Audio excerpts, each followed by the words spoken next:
আসসালামু আলাইকুম বন্ধুরা, যারা এখন আমার এই চ্যানেল সাবস্ক্রাইব করেন নাই দয়া করে সাবস্ক্রাইব করে দিবেন। কোনো ভুল হচ্ছে না রিত, যা সত্যি তা সত্যি। আমি সেদিন ওকে শাওনের সাথে ঝাউবনে দেখেছিলাম, আর শাওনের এত সাহস নেই যে আদিবাকে জোর করে ওখানে নিয়ে যাবে। শুধু শাওন কেন, কলেজে কারো কোনো সাহস নেই। আদিবার নিজের ইচ্ছা সেখানে গিয়েছিল, তাও শাড়ি পরে। তাছাড়া আদিবার বাবাকে বলেছে আমি বাসায় থাকলে ও নাকি ওই বাসায় থাকবে না, তাই বাবা আমাকে জোর করে পাঠিয়ে দিল। এরপরও কি তুই বলবি আদিবা নির্দোষ? রিত হতভম্ব হয়ে বলল, আদিবা এমনটা করেছে? আদিত্য চোখের জল মুছে কণ্ঠস্বর ইস্পাতের মতো শক্ত করে বলল, দুঃখ করিস না, যা হওয়ার হয়ে গিয়েছে। আদিবা নিজের ইচ্ছে পূরণ করেছে, আমাকে ওর জীবন থেকে ছুড়ে ফেলে দিয়েছে। এবার আমার পালা। যাই হোক, তোর কাছে একটা অনুরোধ দোস্ত, আমি যতদিন না ফিরছি তুই শুধু ওর উপর একটু নজর রাখিস। ও কার সাথে মিশছে, কি করছে সব আমাকে জানাবি। রিত বলল, ঠিক আছে, আমি খেয়াল রাখবো, কিন্তু তুই নিজে যত্ন নিস, মাথা ঠান্ডা রাখিস। আদিত্য ফোনটা কেটে দিল। সে শক্ত হাতে বেলকনিতে রেলিংটা চেপে ধরলো। তার মনে আদিবার প্রতি যে ভালোবাসা ছিল তা এখন এক মুহূর্তে ঘৃণার আগুনে পড়ে ছাই হয়ে গেল।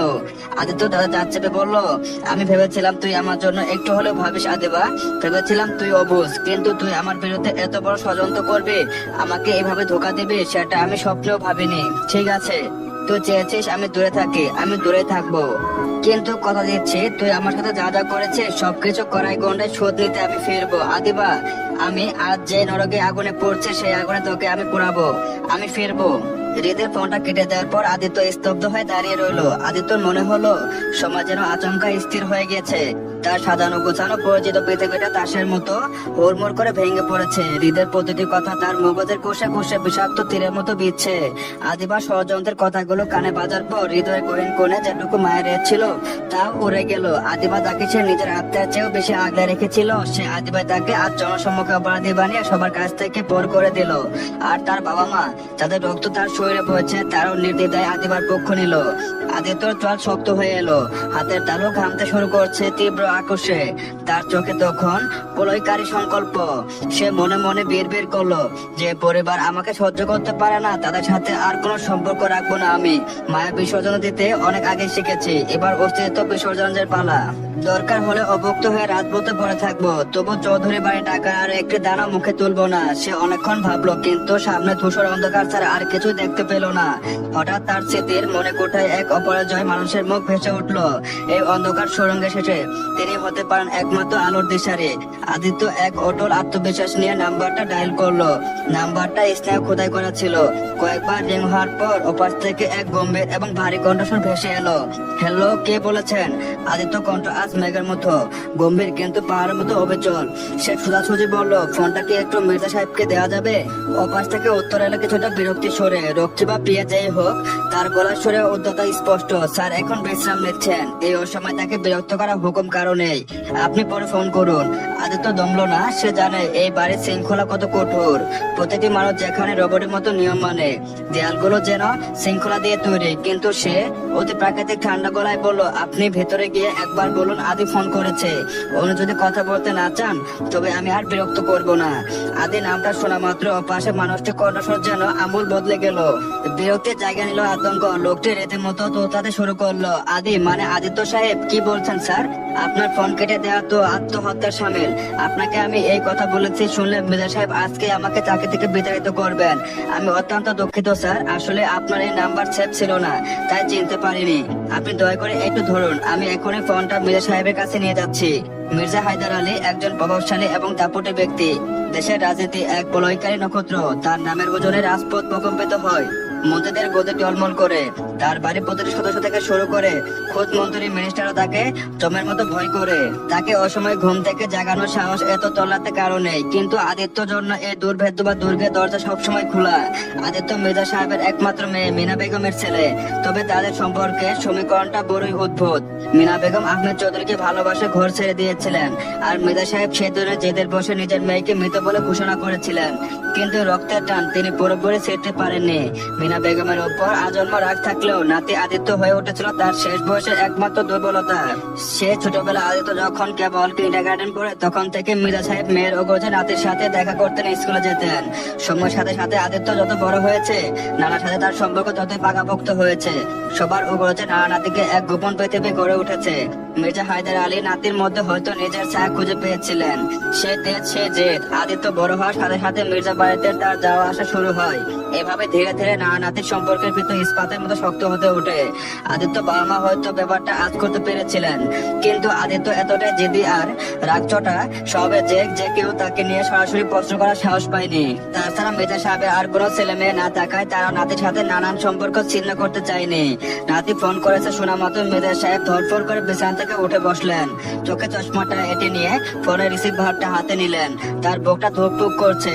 আদিত্য খুব একটা প্রয়োজন ছাড়া কথা বলে না, অথচ আজ এই সময় কেন ফোন করলো? মির্জা সাহেব বলল, আদি নানু ভাই তুমি এই অসময়ে ঠিক আছে তো? মির্জা সাহেব কণ্ঠস্বর উৎকণ্ঠা আর আশঙ্কার ছাপ স্পষ্ট। তিনি ফোনের রিসিভারটা আরো শক্ত করে ধরলেন।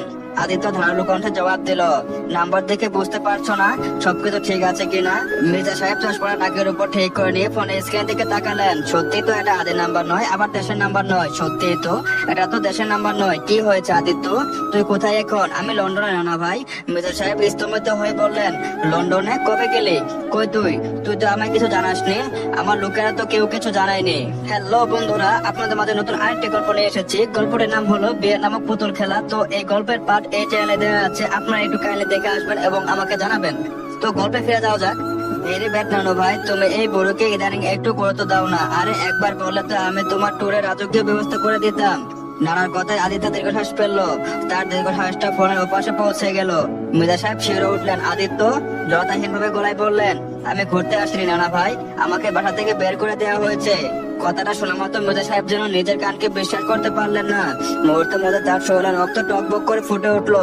আদিত্য ধীরে ধীরে গত কয়েকদিনের সবটুকু অপমান, আদিত্য ষড়যন্ত্র আর আহমেদ চৌধুরী দেওয়া শাস্তির কথা খুলে বললো। প্রতিটি শব্দ মির্জা সাহেবের বুকে তীরের মতো বিঁধলো। কলেজ কর্তৃপক্ষের এত বড় সাহস! মির্জা সাহেবের আগে গর্জে উঠলেন। তার গলায় শিরগুলো ফুলে উঠলো। মির্জা হায়দার আলী নাতিকে বহিষ্কার করে, তুই আমাকে এসব আগে জানাসনি কেন আদি? আর ওই আহমেদ চৌধুরী নিজেকে কি মনে করে? মির্জা বাড়ির রক্তকে ঘর থেকে বের করে দেওয়ার স্পর্ধা সে পায় কোথায়? তিনি আর এসে থাকতে পারলেন না। বিছানা ছেড়ে দাঁড়িয়ে হুঙ্কার দিলেন তার ব্যক্তিগত সহকারীর উদ্দেশ্যে, এই কে আছে? গাড়ি বের করে এখনই। ফোনে আবার আদিত্যের উদ্দেশ্য করে বললেন, আদি তুই একদম চিন্তা করিস না, কলেজ কমিটিকে আমি দেখে নিচ্ছি। আজকে ওদের লাইসেন্স বাতিল হবে আর আমি এখনই তোদের বাসায় যাব। এই আদিবাকে গলা ধাক্কা দিয়ে বাড়ি থেকে বের করে দিব। বাকি রইল তোর বাবা, আর ওর উদ্যোক্তা ব্যবস্থা আমি করছি। তোকে আজকে আমি সবার সাথে ফিরিয়ে আনবো। তোর জন্ম হয়েছে সিংহাসনে বসার জন্য, নির্বাসনে যাওয়ার জন্য নয়। আমিও দেখতে চাই কার এত বড় কলেজা যে আমার নাতিনের দিকে চোখ তুলে তাকায়। আদিত্য চোখের দৃষ্টি এবার আরো ধারালো হলো। তার দু চোখে এখন প্রতিশোধের নেশা। সে শান্ত কিন্তু বজ্র কঠিন সুরে বললো, না না না ভাই, তুমি কিছু করবে না। আদি বাবা পাপার মুখোমুখি হবে না তুমি। ওদের অপরাধের শাস্তি আমি নিজে হাতে দেব, ধীরে ধীরে দেব। আর তার জন্য নিজেকে তৈরি করা প্রয়োজন। মির্জা সাহেব থমকে গেলেন। আদিত্যের কণ্ঠের এবং ইস্পাত কঠিন দৃঢ়তা তিনি আগে কখনো শুনেননি। রাতে যেন রাতারাতি এক পরিণত পুরুষে রূপান্তরিত হয়েছে। আমি চৌধুরী ভিলা কোনো অনুকরণ নিয়ে বাঁচতে চাই না ভাই। তাদের একটি পয়সা আজ থেকে আমার গায়ে ছোঁয়াবো না। তুমি শুধু আমার থাকার একটা ব্যবস্থা করে দাও, বাকিটা আমি নিজের সামর্থ্য বুঝে নিব। আমি সাই থেকে ফিনিক্স পাখির মতো একটা ডানা মেলতে চাই। আদিত্যের কথায় মির্জা সাহেব কিছুক্ষণ স্তব্ধ হয়ে রইলেন। নাতির ভেতরে লুকিয়ে থাকা সেই সিংহ সাপটিকে দেখে গর্বে তার বুকের ছাতি চওড়া হয়ে গেল। তিনি বুঝলেন তার যোগ্য উত্তরাধিকারী তৈরি হয়ে গেছে। মির্জা সাহেবের গলায় এবার এক নিষ্ঠুর তৃপ্তির সুর ফুটে উঠলো। ঠিক আছে আদি, তোর জেদই আমার হুকুম। লন্ডনের সবচেয়ে অভিজাত এলাকা বেলগেভিয়া আমার যে পেন্ট হাউস আছে, আজ থেকে সেটা তোর দুর্গ। চৌধুরী বাড়ি পতন তুই নিজে হাতে লিখবি। তবে মনে রাখিস তুই একানস আদি। তুই যদি ফিনিক্স পাখি হতে চাস তবে আমি হবো তোর ডানা। আমি সবসময় তোর ছায়া পাশে থাকবো। আর একটা কথা আদি, সিংহকে কখনো শিয়ালের পালে মানায় না। তুই তো উপযুক্ত জায়গাতে গিয়েছিস, আজ থেকে তুই মুক্ত।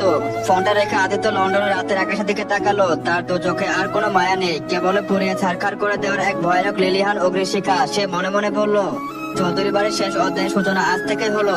আদিবা তোর মুক্তির উৎসবে আমি শ্মশানের আগুন জ্বেলে দেব। চলবে তো আপনাদের মাঝে এই গল্পের পাশাপাশি নতুন আরেকটি গল্প নিয়ে এসেছি। তো গল্পটির নাম হলো বিয়ে নামে পুতুল খেলা। তো আপনারা সেই গল্পটি শুনে আসবেন আর জানাবেন আমাকে সেই গল্পটি কেমন হয়েছে। যদি ভালো লাগে অবশ্যই বলবেন, আর যদি না লাগে সেটাও জানাবেন। সবাইকে অসংখ্য ধন্যবাদ।